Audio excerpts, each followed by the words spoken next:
Sobat Maestro, sesaat lagi Anda akan bersama-sama mengikuti pengajaran firman Allah yang disampaikan oleh hambanya Pastor Dorcas Daud dari Gereja Hope ACC. Selamat mendengarkan.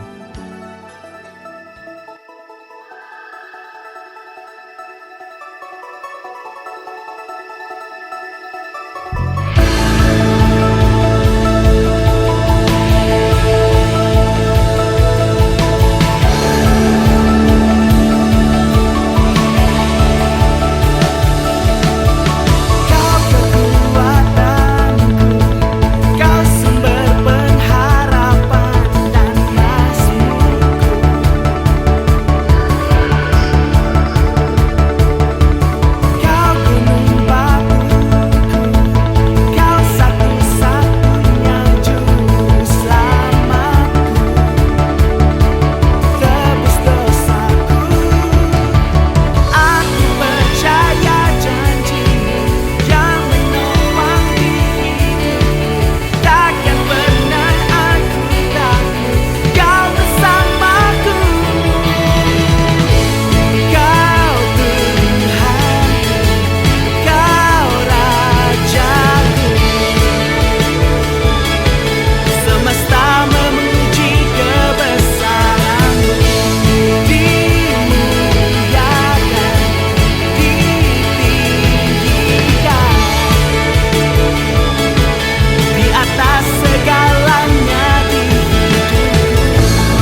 Shalom. Anda akan mendengarkan program Kuasa dalam Firman-Nya yang disampaikan oleh Pastor Dorcas Daud dari Hope ACC dan Dorcas Ministries. Selamat mendengarkan. Shalom. 2 Korintus 5 ayat 15. Dan Kristus telah mati untuk semua orang, supaya mereka yang hidup tidak lagi hidup untuk dirinya sendiri, tetapi untuk Dia yang telah mati dan telah dibangkitkan untuk mereka. Jadi tanda-tanda bahwa kita sudah lahir baru adalah hidup bukan untuk diri sendiri, tapi untuk siapa? Untuk Yesus, untuk Kristus. Sekarang Yesus Kristus untuk siapa? Semua orang. Jadi kalau kita hidup bukan untuk diri kita sendiri, tapi untuk Kristus, dan Kristus adalah untuk semua orang, berarti hidup kita untuk, jangan pernah ada yang egois lagi, dengan cara terus menerus minta perhatian dari orang lain, terus menerus minta dibelas kasihani, terus menerus segala sesuatu untuk saya, dan saya. Tapi sekarang engkau mulai mengembangkan wawasanmu ke kanan dan ke kiri. Seluas apa? Seluas mata memandang. Yesus berkata kepada murid-muridnya, lihatlah ladang di sekelilingmu. Sudah menguning, tuaian banyak, tetapi penuai terlalu sedikit. Berdoalah kepada yang empunya tuaian, supaya Dia mengirimkan penuai itu. Yang saya ambil dari pernyataan Yesus adalah, lihatlah ladang di sekelilingmu. Itu menyatakan bahwa sekarang mata kita jangan memandang kepada kita sendiri terus menerus, tapi kita mulai memandang keluar. Kita mulai memperhatikan orang lain. Kita mulai melepaskan pandangan kita kepada dunia. Bagaimana? Dunia ini boleh mengenal Yesus Kristus dengan benar, dan mereka dimenangkan untuk Kristus. Nah, dengan demikian kelahiran baru kita menjadi lengkap dan sempurna. Karena orang yang sudah lahir baru sekarang sadar bahwa hidup bukan untuk dirinya sendiri, tetapi untuk Dia, yaitu Yesus Kristus yang telah mati bagi semua orang. Hidup Dia sekarang juga untuk semua orang. Berarti sekarang setiap orang yang sudah dilahirkan baru, dia harus punya visi yang sama. Apa visi yang sama? Visi yang sama adalah bagaimana hidup kita sekarang menyenangkan hati Bapa. Sekarang kita tidak lagi terlalu peduli bagaimana supaya hatiku senang.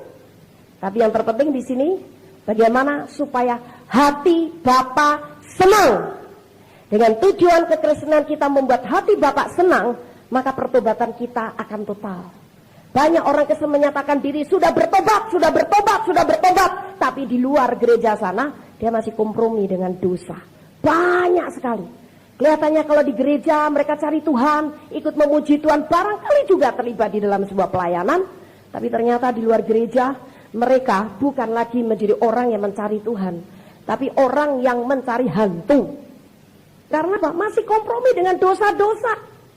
Sebab pertobatannya tidak total. Yang sekarang punya visi untuk menyenangkan hati Bapa, maka dia rela merubah dirinya dari manusia lama yang mau kompromi dengan dosa. Sekarang berani berkata dan bertindak tegas, tidak untuk dosa apapun. Saya ditelepon oleh seseorang dari Malang. Dan orang ini dia bilang begini, Bu, bagaimana ya, apa sih ini saya laporkan ke polisi saja. Memang saya tahu kasusnya. Supaya bapak ini mau menolong seorang Kristen yang tidak punya pekerjaan. Dia punya tuk mesin-mesin. Dan dikasihlah pekerjaan orang Kristen ini, karena dia orang Kristen, dipercaya sepenuhnya dan berpikir sebagai saudara seiman. Jadi dia dipercaya untuk pegang bon-bon, nagih-nagih orang-orang yang beli barangnya, juga kirim barang. Tapi ternyata bon-bon itu dipalsukan. Sepertinya barang sudah diantar, ada capnya, tapi ternyata capnya palsu.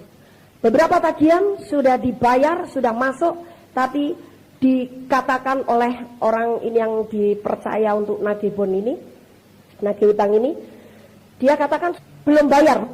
Tapi ternyata uangnya ada di dalam dia. Dan ketika dicek satu persatu sama bapak ini, semua bilang saya sudah bayar tertanggal sekian lunas. Yang ini saya belum terima barangnya, padahal saya memang sudah pesen. Tapi ini ada bukti penerimaan barang. Itu bukan cap toko saya. Jadi barang plus uang itu ditipu mentah-mentah oleh orang Kristen ini. Dan ketika bapak ini sudah konsultasi sama saya bilang oke, harus ditegur dengan bijaksana. Dengan kasih coba ajak dia untuk datang ke tempat-tempat itu dan minta hikmat Tuhan bagaimana cara berbicara kepada gawe ini. Dan nantikan Tuhan akan memberikan hikmat bagaimana kita mengatasinya.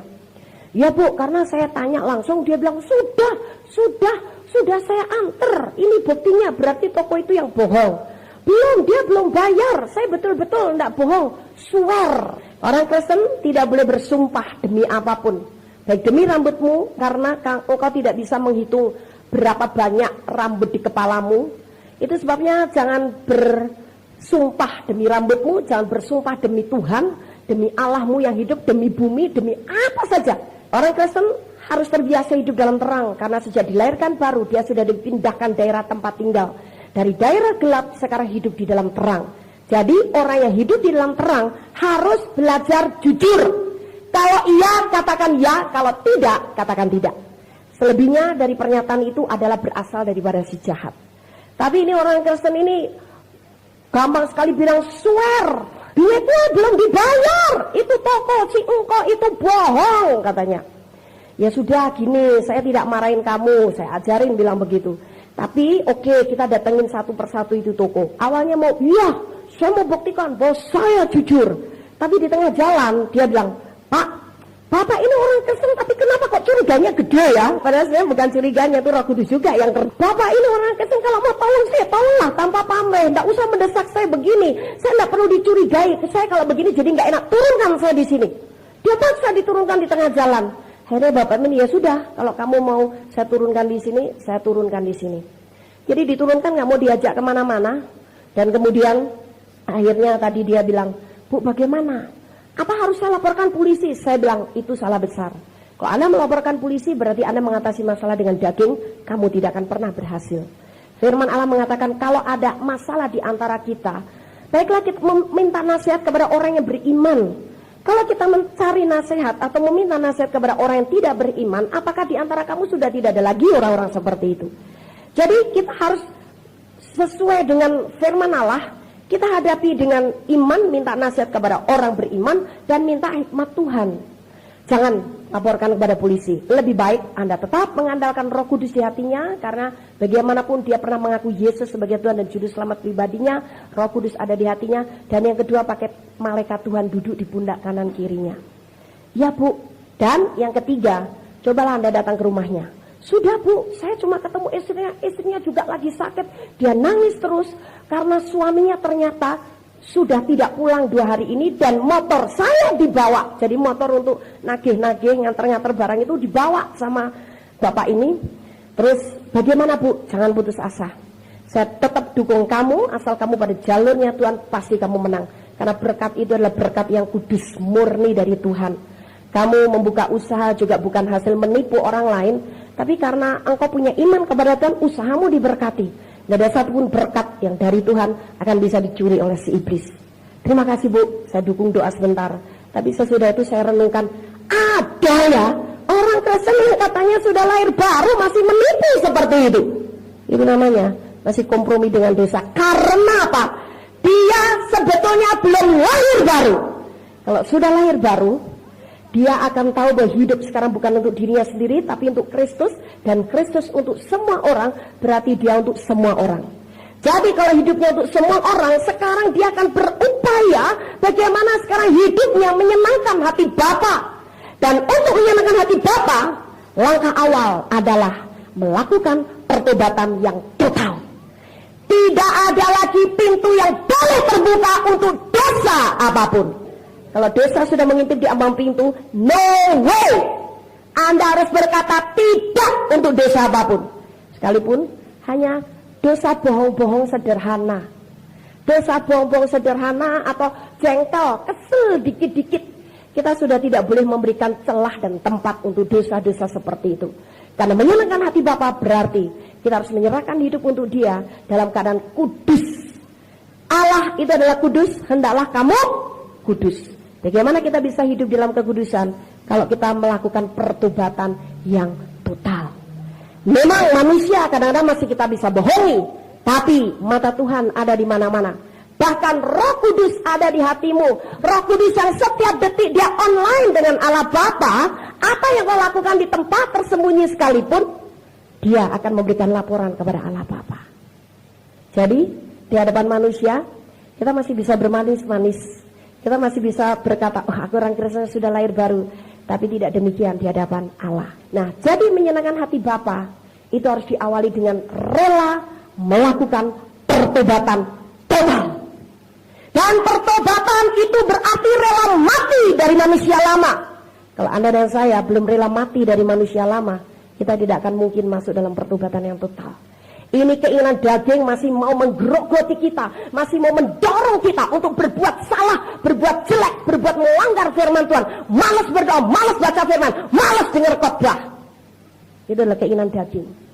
Tapi kalau kita melakukan pertobatan total, daging kita sudah tunduk, patuh, nurut kepada roh yang ada di dalam kita. Dan roh yang ada di dalam kita selalu membawa kita untuk dekat dengan Tuhan, untuk hidup di dalam firman-Nya, untuk menyenangkan hati Bapa, untuk hidup bagi Kristus. Tapi daging akan membuat kita jauh daripada Tuhan dengan cara apapun. Bujukan-bujukan dari dunia, bujukan-bujukan dari keinginan sendiri, dan sebagainya. Nah, sesudah kita melakukan pertobatan total, apa yang harus kita lakukan? Sesudah kita melakukan pertobatan total, maka kita harus tahu rencana Bapa dalam kehidupan kita. Nah, Paulus itu terus tak henti-hentinya berdoa dengan permintaan buat orang-orang kudusnya, yaitu jemaat di Kolose. Termasuk apa yang diinginkan oleh Paulus ini supaya terjadi pada Anda dan saya. Dalam doanya yang tidak henti-hentinya itu, Paulus meminta kepada Allah supaya apa? Kita semuanya menerima segala hikmat dan pengertian yang benar. Untuk apa? Mengetahui kehendak Tuhan dengan sempurna. Jadi yang didoakan Paulus supaya kita menerima roh hikmat dan pengertian yang benar. Menerima segala hikmat dan pengertian yang benar untuk mengetahui kehendak Tuhan dengan sempurna. Karena tanpa hikmat dan pengertian yang benar, kita tidak akan pernah mengetahui kehendak Tuhan dengan sempurna. Karena mengetahui kehendak dengan Tuhan dengan sempurna adalah dengan cara mengenal Dia dengan baik. Tanpa pengenalan Tuhan dengan baik, kita tak akan pernah mengerti kehendaknya. Dan pengenalan akan Tuhan bukan hanya sekedar tahu bahwa Tuhan itu namanya Yesus. Yang saya sembah namanya Yesus. Yang mati di kayu salib namanya Yesus. Yang ada di hatiku namanya Yesus. Juru selamat namanya Yesus. Bukan hanya seperti itu. Kalau seperti itu, sama saja dengan perkenalan kita dengan seseorang. Kita tahu namanya dia si Amin. Dia tahu nama kita. Katakan nama kita Ani. Ani dan Amin saling tahu nama, saling tahu rumahnya, saling tahu sekolahnya atau pekerjaannya barangkali kalau sudah bekerja. Namun sebetulnya mereka hanya saling tahu tapi tidak mengenal masing-masing pribadi mereka. Bagaimana mereka bisa saling mengenal antara si Amin dan si Ani dengan pengenalan yang benar sehingga mengetahui kehendak masing-masing, isi hati dan kehidupan masing-masing pribadi. Kalau di antara mereka terjadi pergaulan terus-menerus. Jadi untuk kita mengetahui kehendak Tuhan dengan sempurna, itu perlu ada pergaulan yang terus-menerus antara kita dengan Tuhan yang tidak boleh dibatasi karena alasan apapun. Saya bergaulnya sama Tuhan nanti aja kalau hari Minggu kan ada ibadah di gereja. Dari Senin sampai Sabtu itu waktunya cari duit. Waktunya bekerja di kantor, di toko. Waktunya saya sekarang bersantai-santai. Itu namanya bukan bergaul, tapi wakuncar. Waktu kunjung pacar, katakanlah kita ini baru sekedar pacar, belum jadi tunangan karena kita belum kenal tunangan kita. Nah, tanpa ada pergaulan yang kita rintis, kita jalin terus menerus dan terus dan terus dan terus dan terus, kita tidak akan pernah mengenal Tuhan dengan baik. Dan kalau kita tidak mengenal Tuhan dengan baik, maka kita tidak akan pernah mengetahui kehendaknya yang sempurna. Banyak orang Kristen bingung, kehendak Tuhan yang sempurna buat diri saya apa sih? Akhirnya apa? Hidup main coba-coba. Oke deh, saya tak coba-coba ngelamar ke sini, barangkali di kantor ini saya diterima. Ternyata enggak. Ya paling kalau sudah merasa rohani, sebelum dia melamar pekerjaan dia akan berdoa, Tuhan aku mau melamar pekerjaan di perusahaan ini. Kalau ini memang daripadamu, tolong buka pintu. Tapi kalau ini bukan daripadamu, tolong tutup pintu. Jadi Tuhan suruh jadi penjaga pintu, buka dan tutup pintu. Itu karena apa? Tidak tahu kehendak Tuhan yang sempurna. Apalagi kalau sudah masalah jodoh, tidak tahu kehendak Tuhan yang sempurna, kecewa melulu. Kalau sudah masalah jodoh, saya selalu ingatkan kepada yang muda-muda, baik itu laki-laki maupun perempuan, tapi tidak diperuntukkan untuk yang sudah terlanjur menikah. Dan juga kepada orang-orang tua yang punya anak-anak, baik yang masih kecil maupun yang sudah besar remaja. Pernikahan di dalam Tuhan itu bukan diawali karena saling tertarik dan jatuh cinta, tapi pernikahan di dalam Tuhan diawali berbeda dengan orang dunia, yaitu dengan Tuhan berbicara dan kita mendapat terima, baru kita melangkah maju ke sana. Itu sebabnya kalau Tuhan menjadi saksi, kita tidak boleh janjinya pura-pura. Kalau Tuhan menjadi saksi, itu ada ikatan kasih yang mengikat keduanya menjadi kuat sekali, sehingga Allah melarang perceraian. Allah benci perceraian. Nah, supaya tidak terjadi perceraian, makanya awal pernikahan harus yang benar. Itu harus kita pahami, karena kalau tidak kita pahami, bingung. Loh, kayaknya sudah hampir jadian, nggak jadi. Aduh, kecewa, patah hati aku. Kenapa bisa seperti ini? Karena belum tahu kehendak Tuhan. Sebab apa? Kita belum tanya Tuhan, karena kita tak pernah bergaul dengan Dia. Jadi mengetahui kehendak Tuhan yang sempurna, satu-satunya cara bergaul karib dengan Dia. Kalau Anda enggan bergaul karib dengan Tuhan, engkau tak akan pernah mengetahui kehendaknya. Semuanya serba coba-coba dan eksperimen. Oh coba ya jalan sini barangkali kena. Oh ternyata mentok, dia balik lagi tapi sudah babak belur. Cari jalan lagi yang lain. Oh ternyata mentok juga. Cari lagi yang lain. Oh ternyata mentok juga. Kita jadi seperti bulan-bulanan masalah.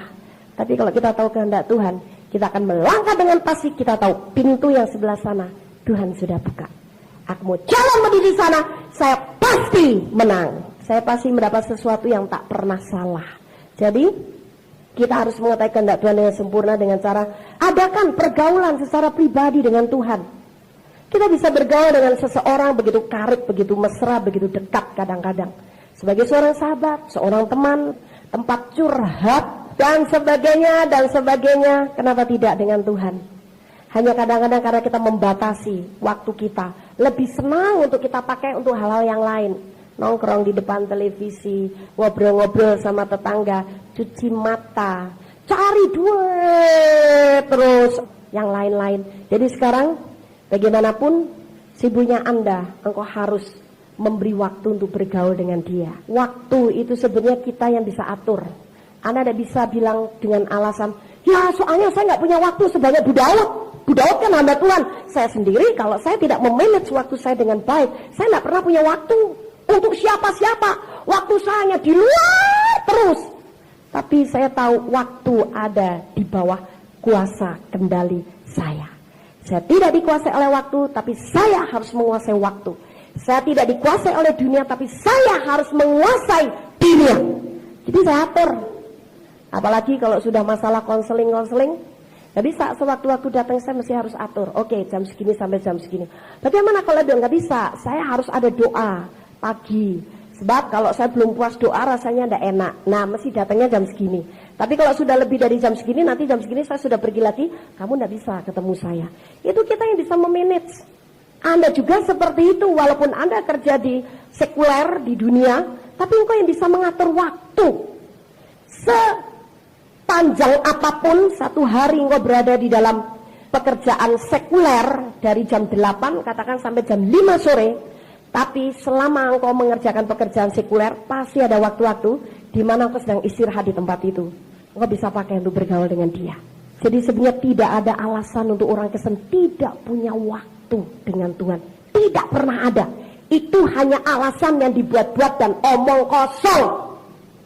Saya berani bilang omong kosong, karena saya sendiri pun Dalam kesibukan saya sebagai ibu rumah tangga, sebagai seorang istri, sebagai hamba Tuhan, sebagai seorang penatua, saya bisa memanage waktu saya sedemikian rupa sehingga saya tetap punya waktu bergaul dengan Dia.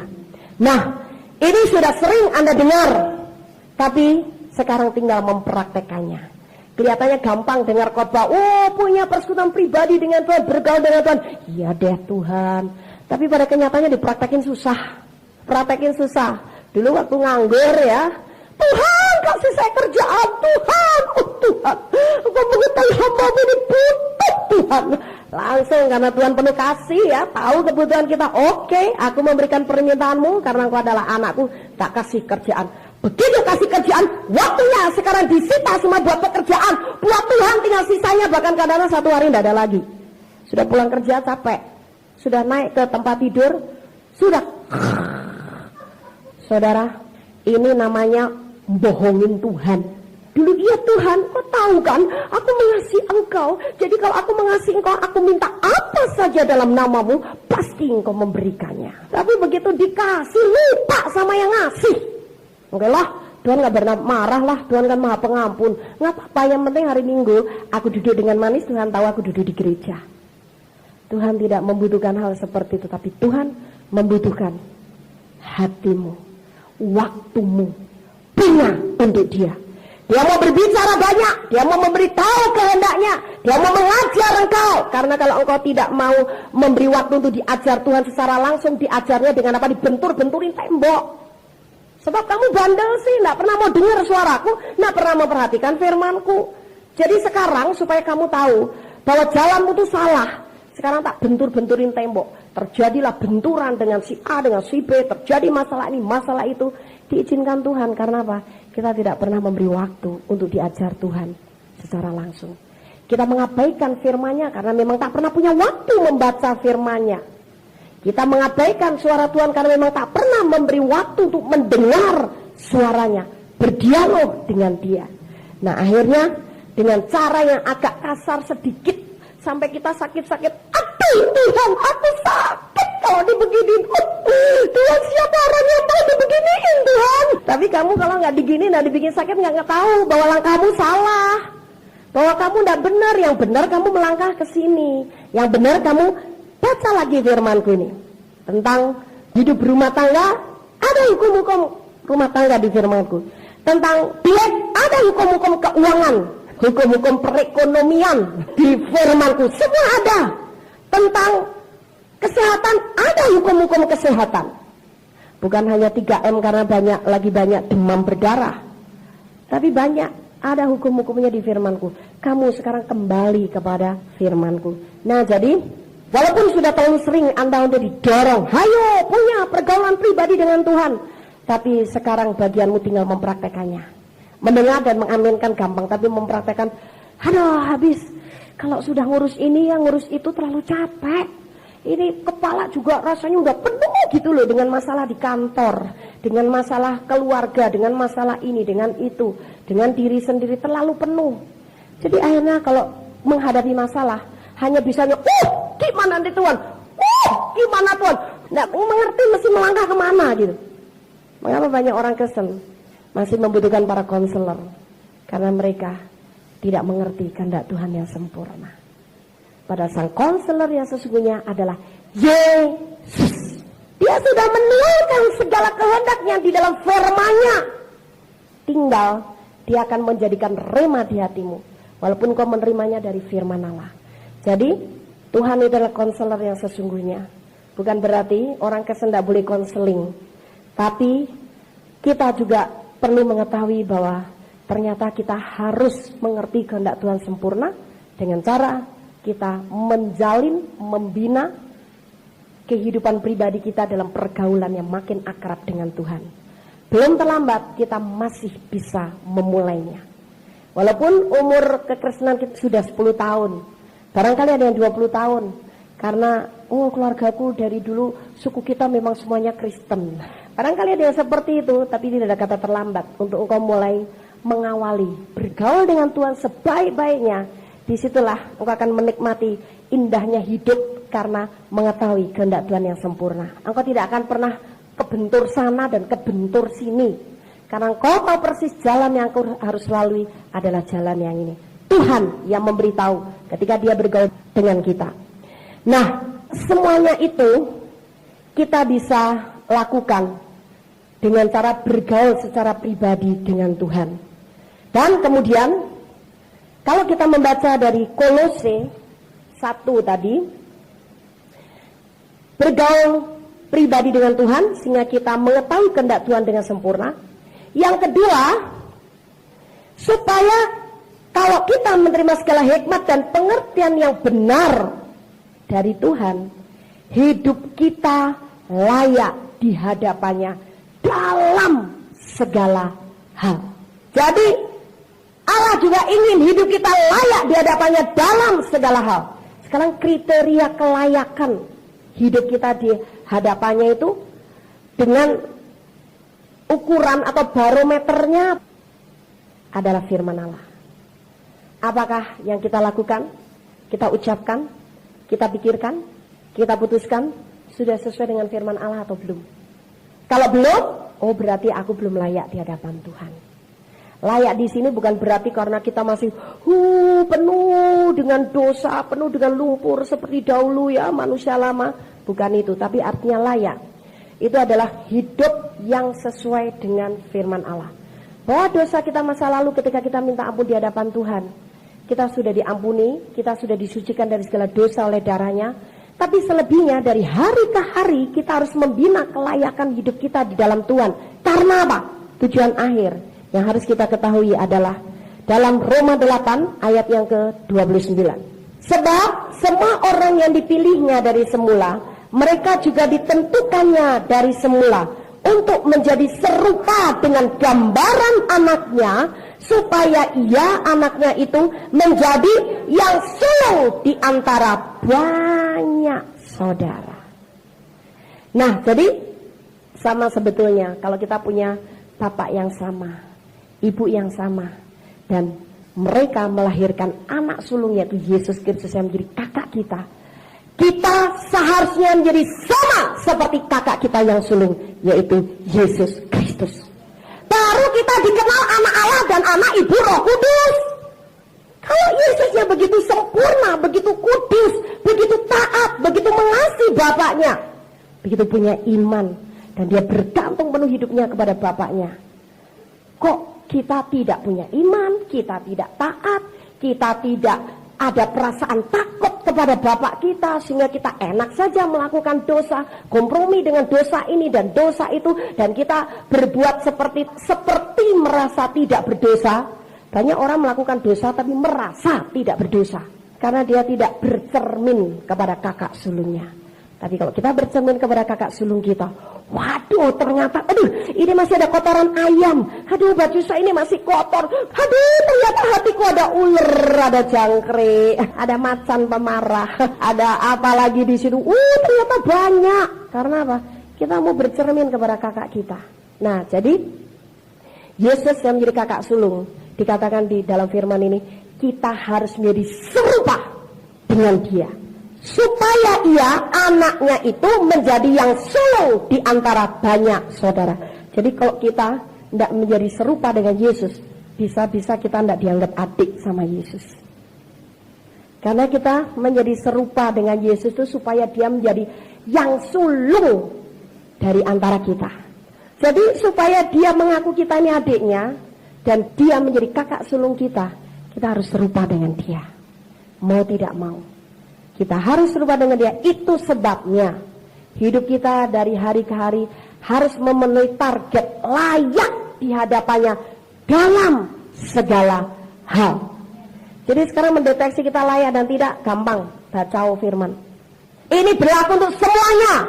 Kadang-kadang jemaat kalau diberitahu begini nurut tanpa landasan, penuh dengan firman, makan firman, doamu tidak ada kuasanya. Saya sudah mengalaminya. Bagaimana saya punya iman yang teguh, bagaimana saya tetap berdiri tegak sekalipun seperti dalam kitab Mazmur. 1000 orang rebah di sisi kiri dan 10.000 di sebelah kananku. Aku tetap akan, karena saya mau memperkaya diri dengan firman. Ada waktu sedikit saya baca firman, ada waktu sedikit. Jadi kita harus tiap hari menaikkan tingkat kelayakan kita di dalam segala hal di hadapan Tuhan. Supaya apa? Kita makin hari makin naik level, makin jadi serupa dengan kakak sulung kita. Jadi targetnya si kakak sulung, yaitu Yesus. Kalau kita mau diaku sebagai adiknya, artinya sebagai anak Allah, kita harus menjadi serupa dengan dia. Nah, kembali kepada Kolose 1. Hal berikutnya yaitu sehingga hidupmu layak di hadapannya serta berkenan kepadanya dalam segala hal, dan kamu memberi buah dalam segala pekerjaan yang baik dan bertumbuh dalam pengetahuan yang benar tentang Allah. Jadi yang ketiga adalah kamu memberi buah dalam segala pekerjaan yang baik. Jadi siapapun kita harus menghasilkan buah. Siapapun Anda, kita harus menghasilkan buah. Dan buah itu jangan buah yang masem. Ada orang Kristen kelihatannya berbuah, anak rohaninya banyak, tapi anak rohaninya masem semuanya. Jadi kita harus menghasilkan buah dalam segala pekerjaan yang baik. Nah, ini puji Tuhan, ada kelanjutannya dari kata buah, memberi buah, yaitu dalam segala pekerjaan yang baik. Berarti kita harus menghasilkan buah untuk memuliakan Tuhan. Kalau tidak memuliakan Tuhan, jangan dihasilkan. Kalau itu kira-kira mau bikin perpecahan, jangan dihasilkan. Kalau itu kira-kira akan membuat orang sakit perut, jangan dikeluarin. Kalau itu akan membuat orang down imannya, jangan disampaikan.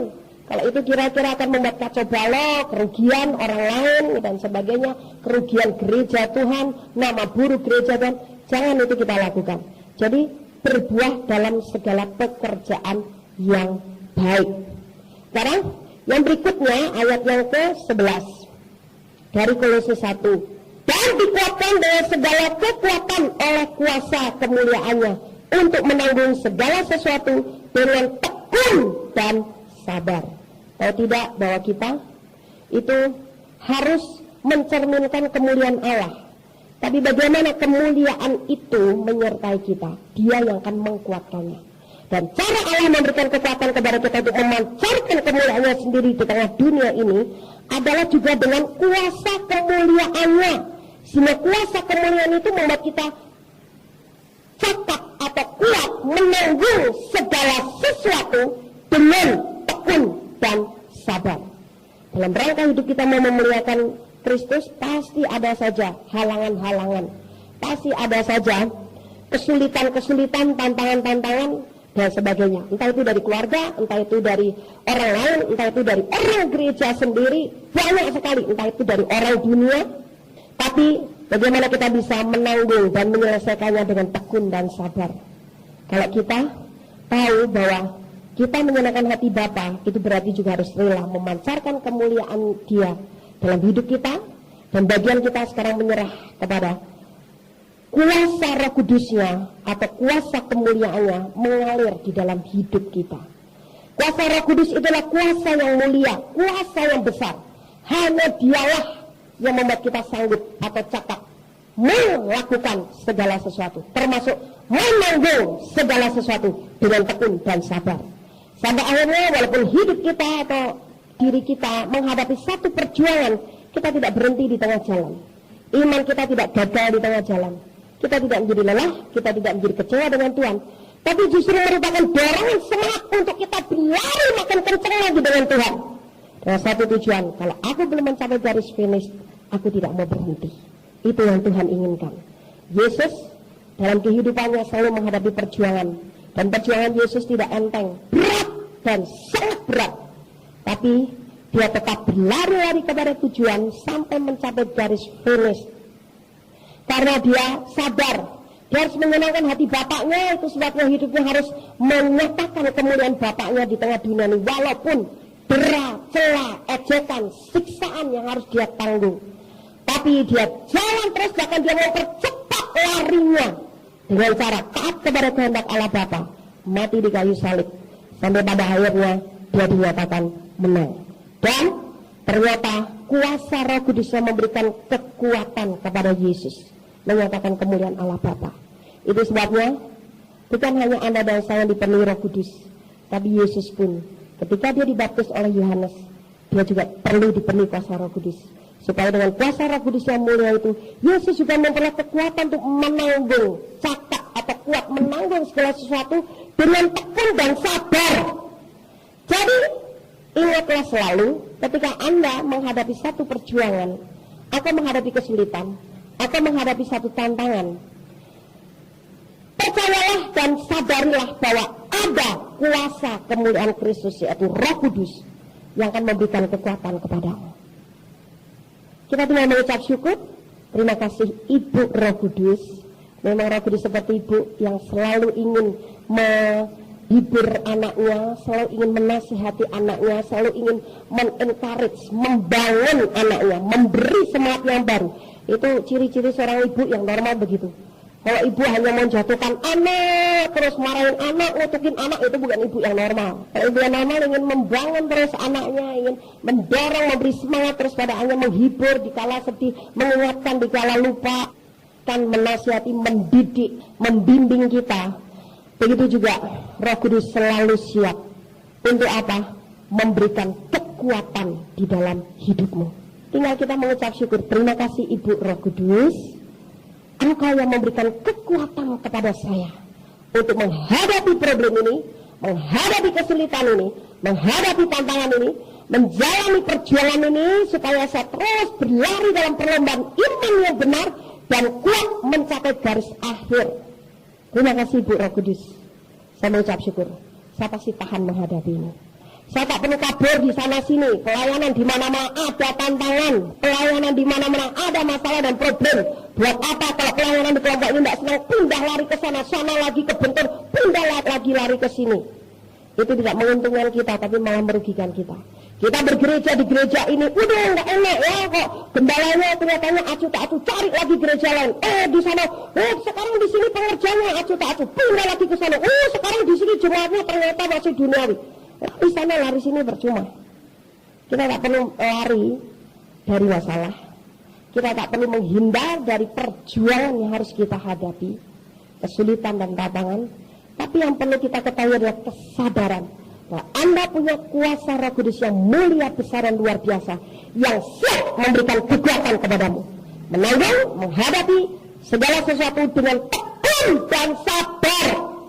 Tekun dan sabar di sini dalam arti kalau begitu, bukan begini ya. Kalau begitu tekun dan sabar, iya kalau sudah tekun dan sabar menang. Kalau enggak malah makin diinjek-injek gimana? Bukan dalam arti itu. Tapi tekun dan sabar dalam arti kita tahan menghadapinya dengan iman, tetap percaya kepada Tuhan, karena kita tahu pada akhirnya kita tetap ditakdirkan orang-orang yang telah menang dari mulai sejak 2000 tahun yang lalu.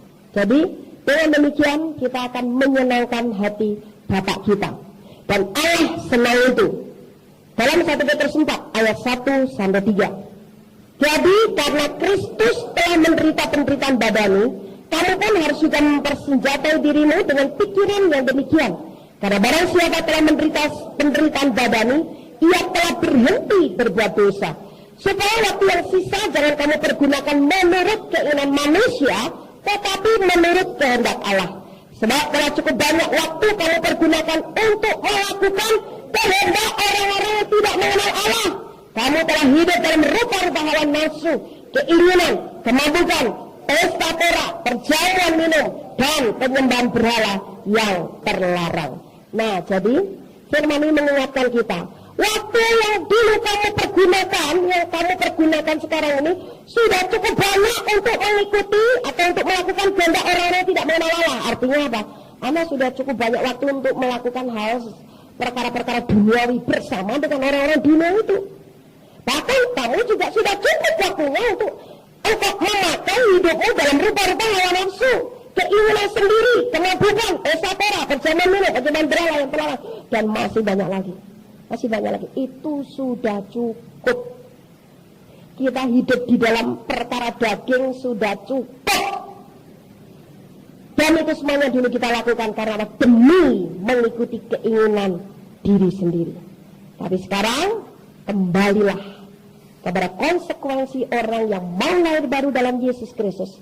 Sekarang dia hidup bukan untuk dirinya sendiri, tapi untuk Kristus. Dan Kristus untuk semua orang. Sekarang kita harus untuk semua orang. Sehingga visi kita sekarang hanya bagaimana hidup kita menyenangkan hati Bapa. Amin. Haleluya. Kami percaya Anda pasti diberkati oleh firman Tuhan yang disampaikan oleh Pastor Dorcas Daud STH dari Hope ACC dan Dorcas Ministries. Dan bila Anda memiliki pertanyaan seputar kegiatan pelayanan kami, Anda dapat menghubungi kami di 08 222 703 0006. Sekali lagi di 08 222 703 0006. Sampai jumpa kembali. Tuhan Yesus memberkati.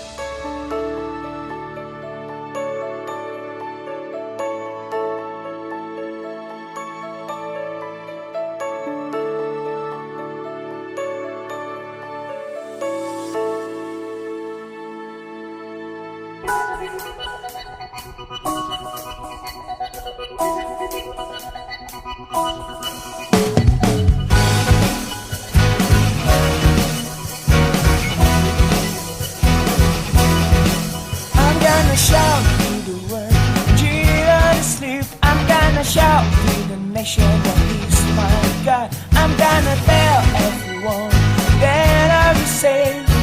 Now my life is all about you.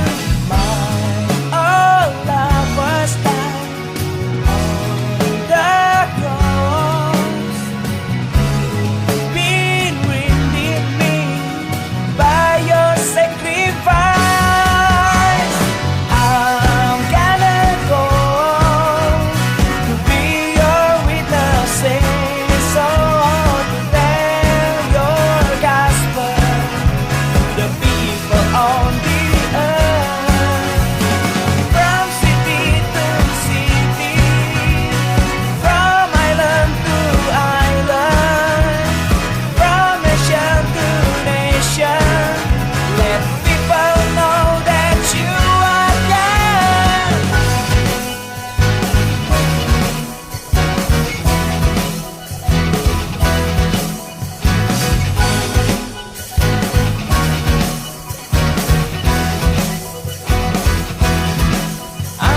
Shout to the world, Jesus live. I'm gonna shout to the nation that He's my God. I'm gonna tell everyone that I'm saved.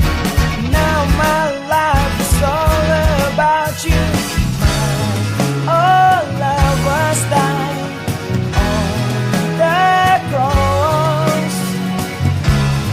Been redeemed me by your sacrifice.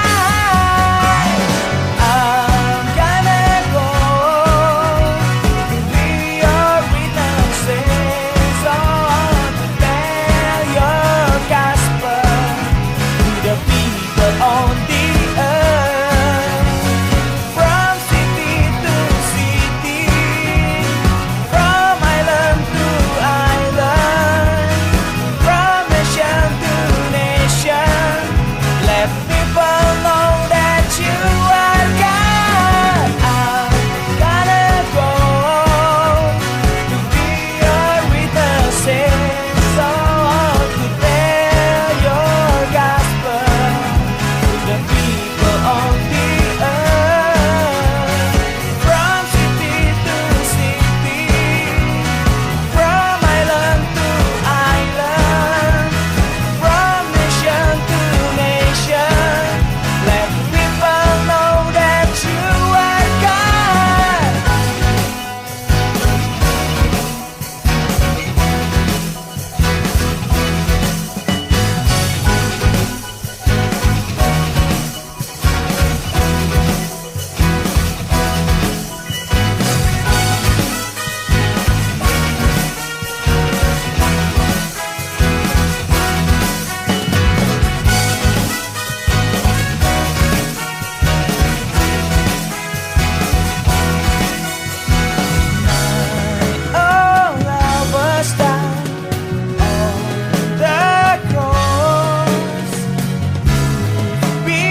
Demikianlah firman Tuhan yang berkuasa telah kita dengar bersama-sama.